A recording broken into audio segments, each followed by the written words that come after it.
Good morning. We are in John chapter 13 this morning. John chapter 13.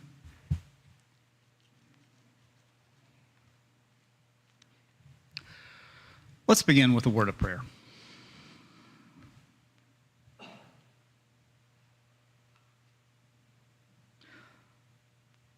O Lord, open our eyes, open our hearts this morning to see you in this gospel, to see what you would have us to do and the way that you would have us to live and the way that you would have us to bring glory to your name.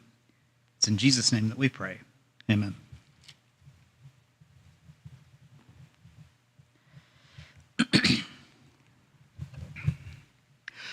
So we begin this morning, of course, by reading John chapter 13. Let's see if I can get a couple of volunteers. Someone to begin and take us down through verse 20, and then someone else to pick up at verse 21 and take us down to the end.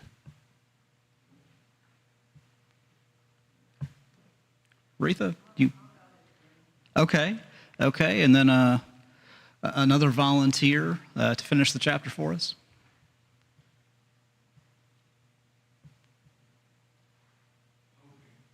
All right. Very good. Very good. Thank you. Knew that his hour had come to depart out of this world to the Father. Having loved his own who were in the world, he loved them to the end. During supper, when the devil had already put it into the heart of Judas Iscariot, Simon's son, Jesus, knowing that the Father had given all things into his hands, and that he had come from God and was going back to God, rose from supper. He laid aside his outer garments, taking a towel and tied it around his waist. Then he poured water into a basin and began to wash the disciples' feet and to wipe them with the towel that was wrapped around him. He came to Simon Peter, who said to him, "Lord, do you wash my feet?" Jesus answered him, What I am doing you do not understand now, but afterwards you will understand.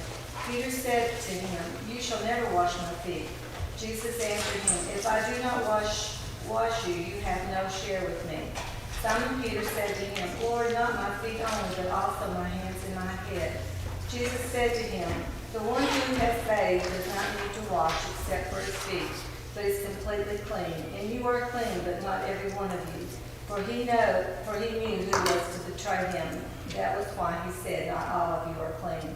When he had washed their feet and put on his outer garments and resumed his place, he said to them, "Do you understand what I have done to you? You call me teacher and Lord, and you are right, for so I am. If I then, your Lord and teacher, have washed your feet, you also ought to wash one another's feet. For I have given you an example that you also should do just as I have done to you. Truly, truly, I say to you, a servant is not greater than his master, nor is the messenger greater than the one who sent him. If you know these things, blessed are you if you do them. I am not speaking of all of you. I know whom I have chosen, but the scripture will be fulfilled. He who ate my bread has lifted his heel against me. I am telling you this now, before it takes place, that when it does take place, you may believe that I am he. Truly, truly, I say to you, whoever receives the one I send receives me, and whoever receives me receives the one who sent me." When Jesus had thus said, he was troubled in spirit, and testified and said, "Verily, verily, I say unto you, that one of you shall betray me." Then the disciples looked one on another, doubting whom he spake. Now there were leaning on Jesus' bosom one of his disciples, whom Jesus loved. Simon Peter therefore beckoned to him, that he should ask who it could be of whom he spake. He then, lying on Jesus' breast, said unto him, "Who is it?" "Lord, who is it?" Jesus answered, "It is to whom I shall give a sop when I have dipped." And when he had dipped the sop, he gave it to Judas Iscariot, the son of Simon. And after the sop, Satan entered into him. Then said Jesus unto him, "That thou doest do quickly." Now no man at the table knew for what intent he spake this to them. For some of them thought, because Jesus had the bag, that Jesus had said to them, buy those things that we have need of against the feast, or he should give something to the poor. He then, having received the sop, went immediately out, and it was night. Therefore, when he was gone out, Jesus said, now is the Son of Man glorified, and God is glorified in him. If God be glorified in him, God shall also glorify him in himself, and shall straightway glorify him. Little children, ye while I am with you. Ye all seek me, as I said unto the Jews, whither I go, ye cannot come. So now I say to you, a new commandment I give unto you, that ye love one another, as I have loved you, that ye also love one another. By this shall all men know that ye are my disciples, if ye love one to another. Simon Peter said unto him, Lord, whither goest thou? Jesus answered him, whither I go, thou canst not follow me now, but thou shalt follow me afterwards. Peter said unto him, Lord, why can I not follow thee now? I will lay down my life for thy sake. Jesus answered him, wilt thou lay down thy life for my sake? Verily, verily, I say unto thee, the cock shall crow, shall not crow till thou hast denied me twice.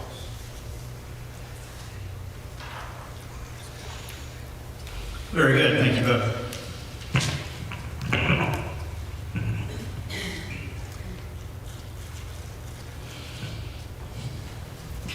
So as always, as we get into this discussion, I invite all of you to raise your own questions, point out the things that are noteworthy to you, things you'd like to discuss. By way of reminder, as we saw the last time we talked, in John 12, in chapter 12, we come to the hinge of this gospel, we might say. In the first half, Jesus, of course, is engaged in his ministry. He is traveling around Judea and Galilee. He is healing. He is teaching. He is having conversations with individuals like the woman at the well, or any others we might choose to name. Then when we get to 12, he's also, we should say too, in the first half of the book, he is also performing a number of signs. Then we come to chapter 12, and now the narrative, the story compresses. We are now in the last week of Jesus' life, and we are focused, of course, upon what we might call the main event. We are focused upon Jesus' crucifixion and the path that he takes in that last week to get there.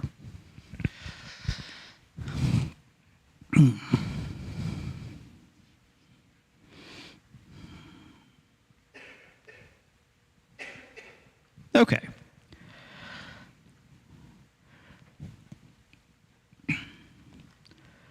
So as we get into this first story, I think there may be a couple of ways that we could handle chapter 13. We could look at it, of course, as essentially two stories. One about Jesus washing his disciples' feet, and the second about Judas's betrayal.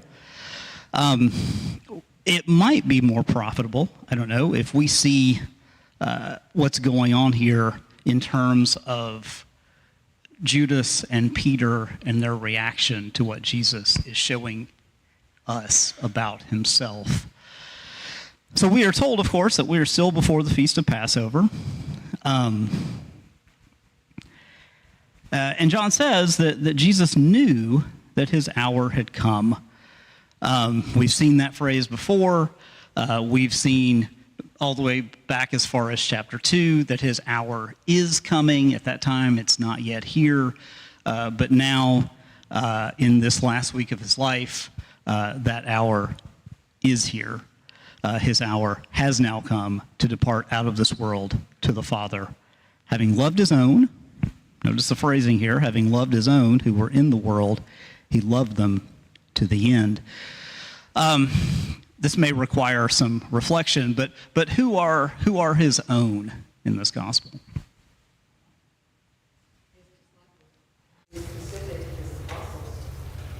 Okay. I don't know if that's all. I mean, it could be all. Do we see the term used in another way earlier on? Anybody recall?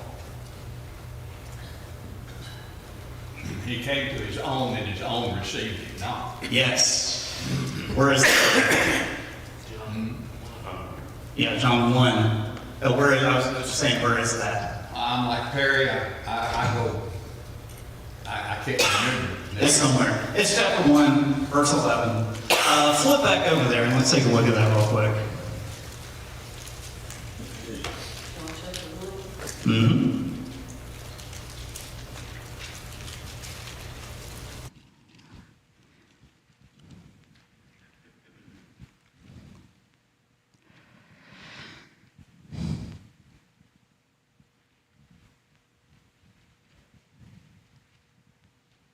Of course, in verse 10, he was in the world, and the world was made through him, and yet the world did not know him. In verse 11, he came to his own, in the ESV, he came to his own, and his own people did not receive him. So who are his own there?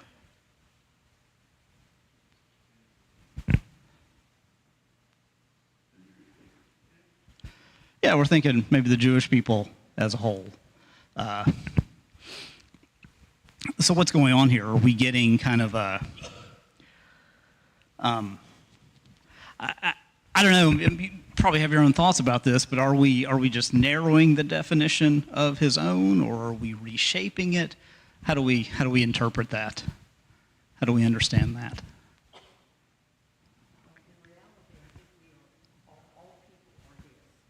Mm-hmm.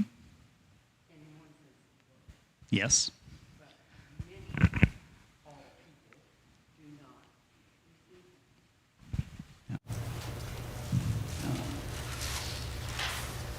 It's interesting. Jesus has circles of people about how close they are to him. It's the type of thing we might condemn if it wasn't Jesus. Unknowing. Okay. Jesus helps us realize this is actually the way people are and the way people should be. Mm-hmm. Peter and John and James. And I guess within that inner circle, there's actually John is the one he's closest to. Has the best name anyway.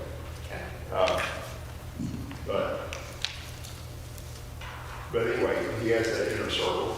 He has the 11 who are faithful apostles. I would include Judas in the next circle. I don't think it'd be. I mean, most people do, to be fair. I just now thought about not including him, so it might not be a good idea. But then Judas is closer to him in a lot of ways than a whole bunch of other people. And then he has the women who are part of the group that's ministering to him, and other people that are closer than a lot of the disciples. So Jesus has, it is true, surely exactly right, everybody's his people in so many ways. But there are lots of people that choose to be kind of very unrelated to Jesus by their own choice. And so Jesus has varying degrees of closeness to people. And within our own lives, we're going to be that way too, not to make too much of that. Some people have some idea that the preacher somehow is going to be equally close to all people in the congregation. That's just not going to happen. It will not happen if that's your standard, if you're expecting the preacher to act different than Jesus. just to be clear. And, maybe that's what you think a preacher ought to do, but I'm pretty sure you're wrong if that's what you think. So, we're going to be different degrees of closeness to people, and that's what Jesus was, But his own, in this case, I think, are the 12 apostles, but it could be more people than that. There was even a time when, I can't remember exactly where this is, but his mother and his brothers, his physical brothers were looking for him, and somebody tells him that, and he says, "Who are my mother and my brothers? These are my," and he means those who are there following him. Yeah. I wonder, just by way of adding what's already been said, I wonder if maybe one way we can read this is as a,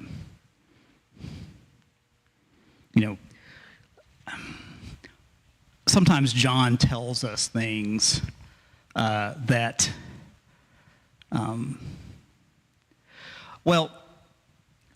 if we're looking at, let's think about it this way, if we're looking at the time of Jesus' ministry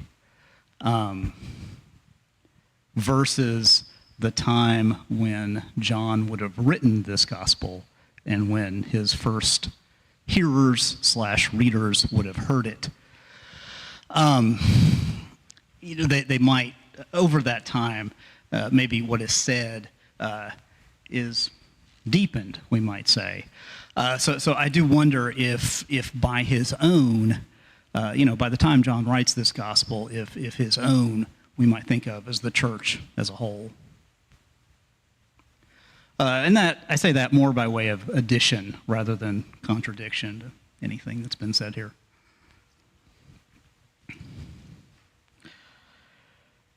So we are told that this is happening, that what's happening here is happening during supper. I am not inclined, maybe some of you are, and I'll be happy to give you the floor. I am not inclined to have the debate over how what John tells us here relates to what the other Gospels say about the Last Supper and when exactly it occurred. But if anybody wants to pursue that, we can. But at any rate, during this supper, we find that Judas, remember Judas is always distinguished here. He is always referred to as Simon's son to distinguish him from the other Judas among the 12. We're told that the devil had already put it into his heart to betray Jesus. We're going to come back to that again a couple of times in this chapter. John emphasizes the fact, in response to this, verse 3, John emphasizes that Jesus, knowing that the Father had given all things into his hand and that he had come from God and was going back to God, rose from supper and then engaged in this washing of the feet.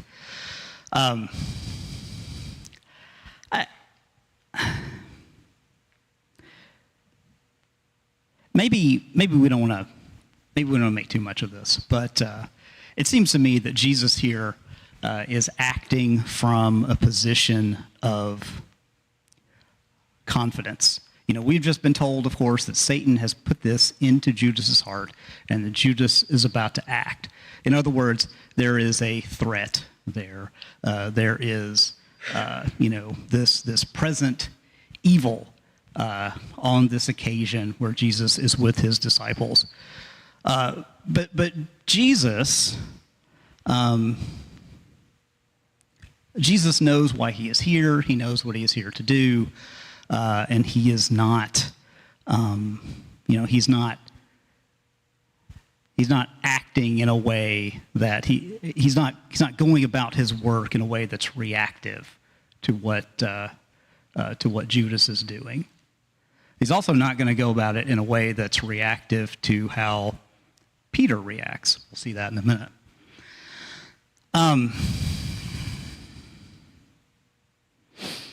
Let's see.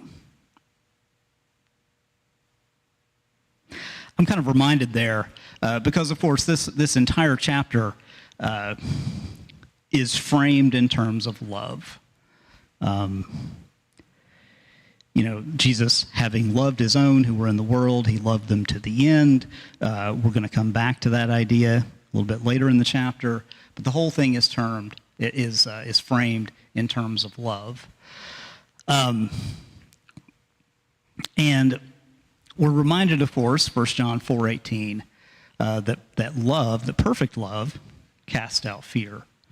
So in other words, there is no, for Jesus, ultimately, what Judas does, how Peter reacts, it's not something that's going to derail the mission. It's not something that's going to ultimately be damaging. Thoughts, comments on any of that? John. The second bullet point. Sometimes in demanding better treatment, people think or say, you know who I am. Jesus was greater than anyone and knew his greatness more than anyone. So he was able to serve without any concern about his greatness. He was able to give better treatment to others instead of expecting it himself. As Christians, God has given us greatness. May we be like Jesus with the greatness God has given us. Not use it for our gain, but allow it to free us to give. And I do think it really is. If somebody here gives $1,000, and you're confident you have the resources to be able to give it to someone worth giving to, not talking about not using judgment, then you're free to give, right? Within your judgment, your love, and all the caveats. But still, you're free to give. On the other hand, if you're like, well, if I give this $1,000, I can't make a rent payment or a house payment, or I don't actually have any extra money right now. I don't have any extra resources. I don't have great resources. I have meager resources. Yes. You're not really free to give because you can't really afford to, not in your mindset anyway. And maybe you're accurate about that. But when we recognize how much we're blessed and how great God has made us, it does free us to do works of service that other people would find demeaning. We're not concerned about that this makes us be looked down on or something. It's something we ought to do and should be doing. And so Jesus is this great example, and he does serve from knowing exactly who he is, and he has nothing to prove. Yeah. Other thoughts, Frank? Based on what you just said a moment ago, relative to what Jesus knew, and that he knew what was going to happen to him. I mean, he knew Judas had a mission that was contrary, seemed to be contrary. I'm thinking that for us, we would say he is acting by faith. In 1 Peter 2, in verse 23, when he was reviled, he reviled not again. When he suffered, he threatened not, but committed himself to him that judges righteously. So, everything that we see in chapter 13 is a blessing from God.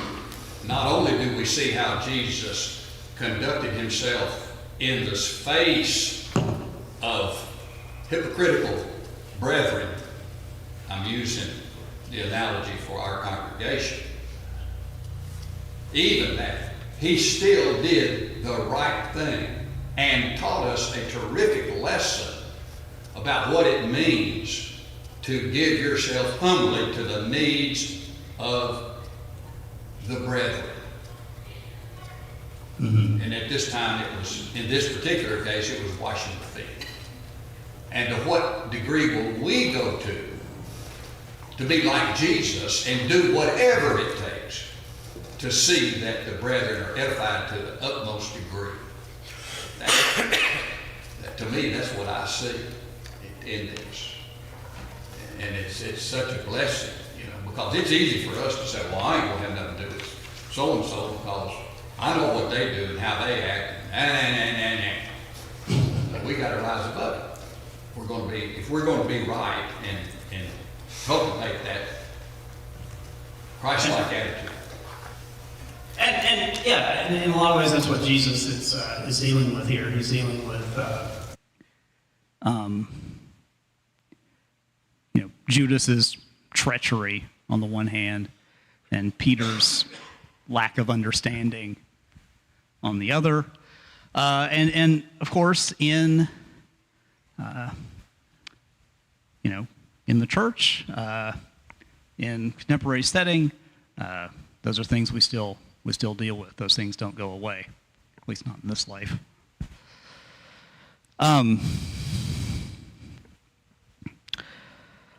So, of course, we're told how this washing the feet takes place, and then we turn our attention away from Judas. We turn our attention to Peter. We say a lot of things about Peter, but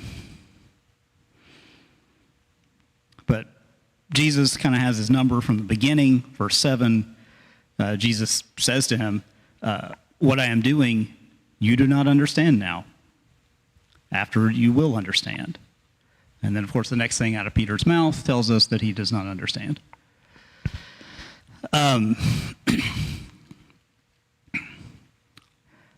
Jesus comes back very quickly. If I do not wash you, you have no share with me. Then he says this, Peter does, Lord, not my feet only, but also my hands and my head. It's kind of, I don't know, one way maybe to read that is to see him veering from one extreme to another. Maybe that's not the best way to read that, though. I don't know. Thoughts?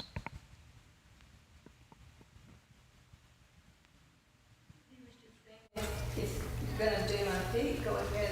It would be better to do more. If he was saying it as he was doing a good thing, that's kind of how I take it. other thoughts about that. Frank. It's a classic case of this is what I think, and I don't care what the Bible says. You see. And that's what Peter, he comes at it from a fleshly point of view. He didn't have the big picture. And that's what acting by faith is going by the big picture and not by what we do. His intentions are good, but he didn't really understand what Jesus was talking about. You see. He really did.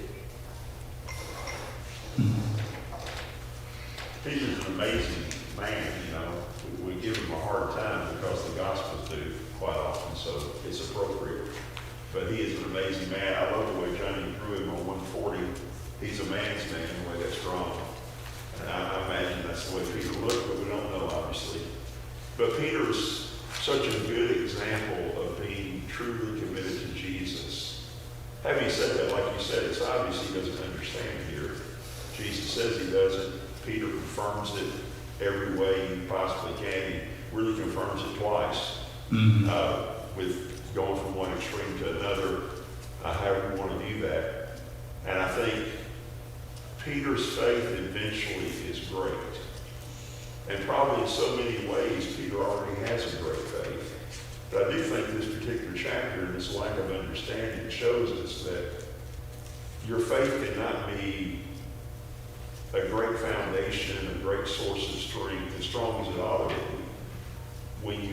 when you fundamentally lack understanding. And so,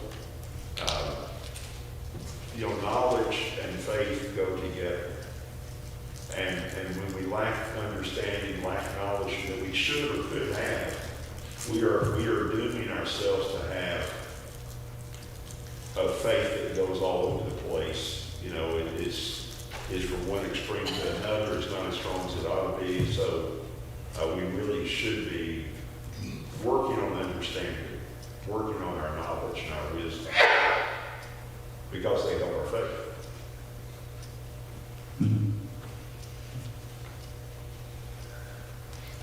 Well, shall we press ahead? Oh, Jared. I think that we do sometimes, as has been said, we do sometimes give Peter a little bit of a hard time, but when I look at this, you've got everybody essentially would have the same reaction in this room. This is something that we wouldn't even ask our Jewish servants to do. This is something that's so lowly that, like, we would just expect a Gentile servant maybe to do this for you. Yeah, this is definitely a slave job. Yeah, this is shocking to them. I don't know if Peter is, I don't know if he's portrayed as impulsive or combative with Christ or anything, or vacillating between two extremes. I think he's just the one that's willing, that is willing enough to speak up here, and probably representative of the general mood, I would say, in some ways. I wouldn't take his words here to indicate that he is emotionally affected or acting out in any way different from what the other disciples possibly would have been doing or thinking either. Mm-hmm. He, I think, gives word to probably the overall feeling in the room, aside from perhaps Judas, which would be something completely different. Yeah. Maybe this is just an extension of something we've seen already, which is that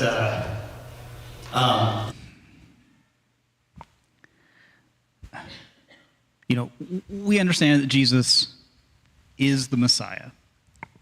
He is the Christ. His disciples have they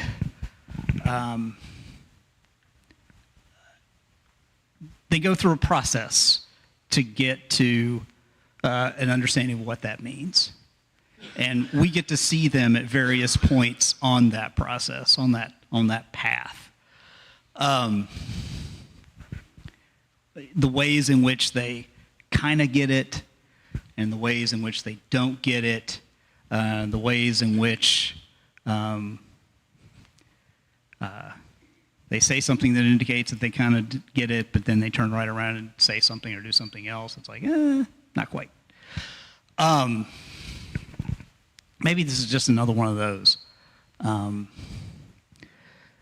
Because he's going to, Jesus is going to come down here and say, to pick up on that understanding idea again, verse 12, do you understand what I have done to you? So after the washing of the feet, he sits back down and he says to all of them, do you understand what I have done to you? You call me teacher and Lord, and you are right, for so I am. So again, they're part of the way there. If I then, your Lord and teacher, have washed your feet, you ought also to wash one another's feet. So yeah, they're kind of repulsed by the idea. They are, this is a slave's job. This is not something that Jesus should be doing. That's part of what's behind Peter's words. But again, this is him showing them what it means that he's the Messiah. We saw in the triumphal entry that he is the Messiah. He is a king, but he's a certain kind of king, and it's a kind of king, a kind of Messiah that doesn't exactly match up with what they're expecting. So, I suppose we should press ahead. I have a bad habit in these classes, maybe John can sympathize, of going hard on the first half of the chapter and then rushing through the last half. So maybe we'll try to avoid that this time. So for that reason, I won't press too hard on the fact that in verse 15, Jesus calls the washing of the feet an example, and what that might mean for us. I'll let you think about that on your own time. Go ahead. Okay. There you have it. Okay.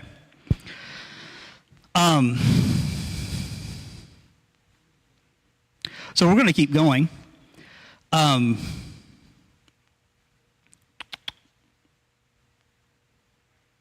Jesus says that, that what's about to happen with regard to Judas, is a fulfillment of prophecy.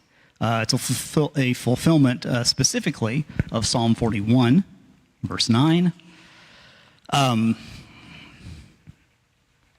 where we are told, this is a psalm of David, and this is in the original setting, this is David speaking, "He who ate my bread has lifted his heel against me." Let's see. One thing that's kind of interesting to note here is the verb ate there. The verb ate there is the same. It's not your typical verb for eat, but it is the same verb that's used in John 6:54 to 58 when we are speaking of eating Jesus' body. On that, I thought I might share this with you. This is from one of the commentators I had a chance to read. I thought this was helpful. Speaking of the fact that Jesus refers to Psalm 41, he writes, "So the psalm verse quoted here cast a prophetic shadow over the church of John's own day, in which the Lord's Supper was celebrated, and indeed over the church of all times. Judas's betrayal was not the last breach of fidelity that Jesus would suffer. The breach of friendship extends into the community of the church, where people continue to take his bread and to betray him." And of course, if we live long enough and if we spend enough time among brethren, we will, often experience that. So now, beginning in verse 21, we're gonna hone in a little bit more closely on Judas. So after saying these things, Jesus was troubled in his spirit. You'll notice that we get reference to that back in chapter 12, verse 27. Jesus says, "Now my soul is troubled." We didn't see that in the first half of the book, but now we get there. And these, as someone put it, these are moments when Jesus encounters both the reality of his death and this and the reality of evil. When Jesus encounters, to quote directly, the majesty of death and rubs against the might of darkness, which it is his task to wrestle with and to overcome. So we're going to see him troubled here. We're going to see him troubled again as we continue on through the narrative of the last week of his life. So he says, "Truly, truly, I say to you, one of you will betray me." Disciples are looking around, looking at each other. One of his disciples, whom Jesus loved, was reclining at table at Jesus' side. Who is the disciple whom Jesus loved? Do we know? Yes, John. And of course, we can try to get inside John's head, as to why he doesn't say that. There are explanations that are pretty good, and maybe some explanations that aren't so good. So you will recall that at a meal like this, instead of being seated like we are, everybody would be reclining around a table. And it was typical for you to recline to your left.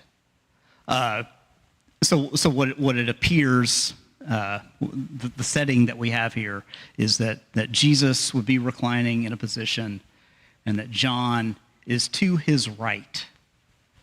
So that when John reclines, he is able to lean over to say something to Jesus, because Jesus is right next to him.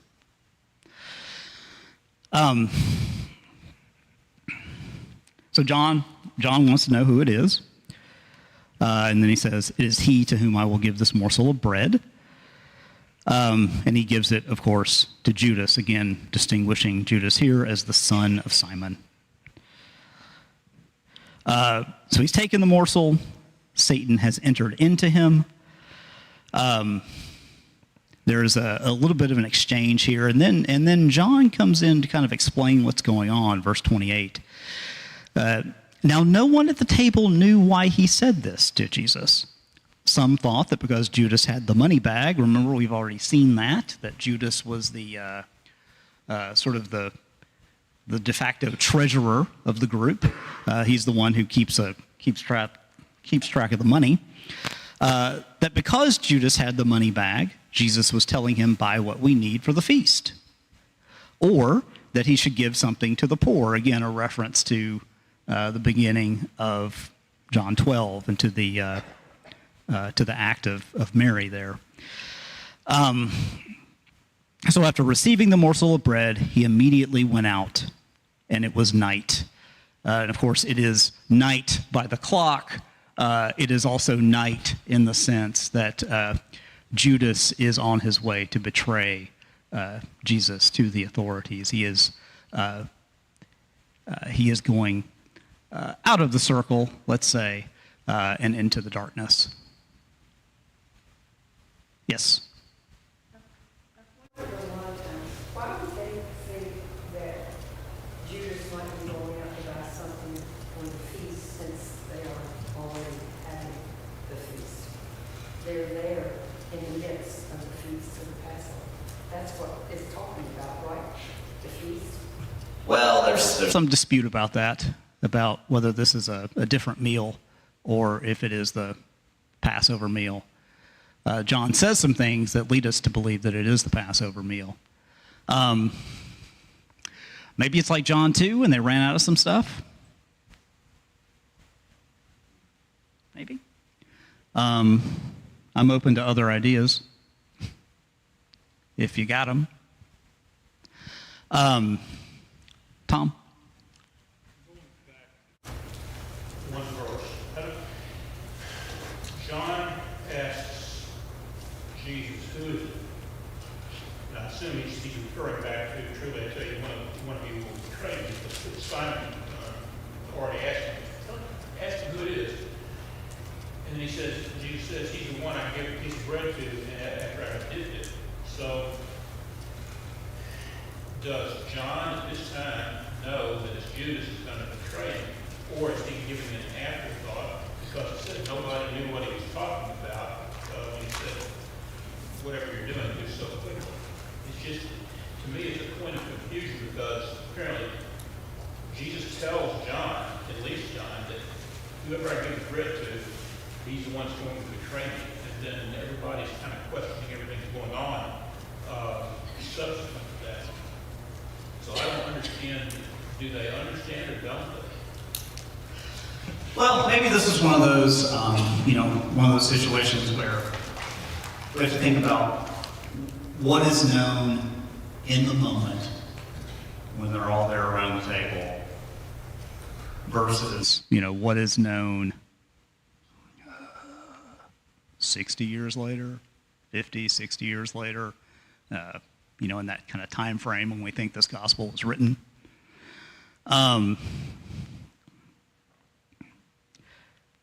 There probably is a lot of confusion in the moment, and it's only afterward. And I just always assumed that it's an afterthought that John put down, just because of what the transaction, everything that goes on, transactions after that. But maybe he was the only one that caught it. I don't know. maybe just him and Peter. Yeah, I mean, it seems like there are situations, and we see this a lot in here, where he's maybe jump in isn't the right word, but he does kind of step in to interpret what's going on, based upon hindsight, based upon greater understanding, based upon, whatever the case may be. And here, yeah, he does seem to want to kind of clear up some thoughts that people had. Maybe he didn't have a chance to do that in the moment. All right, so then at the very end, to take our last minute or so, we come down to this exchange. We come back to Peter. And Peter, they have this exchange about Jesus says, where I'm going, you cannot follow. Peter responds, Lord, why can I not follow you now? I will lay down my life for you. Again, getting there, Jesus answered, will you lay down your life for me? Daryl? Up here it says, what you do quickly. Was that because the Passover was fixing to happen? Or this chapter starts with the Passover. But then he told Judas to do it quickly before the Passover, where they had to, all the Passover deal. Mm-hmm. So did Jesus said do it quickly so that it could happen before the Passover? I mean, again, there's that whole dispute about the chronology here. Unfortunately, we don't have time to get into it, but we are coming up on. We're very much, Jesus kind of knows. Jesus got his eye on the clock, I think, so to speak. And so, what's about to happen, needs to happen without a lot of dilly-dallying, without a lot of delay. Maybe we can say more about that next time. Or we'll let John solve that problem for us Wednesday night. Thank you all for your attention.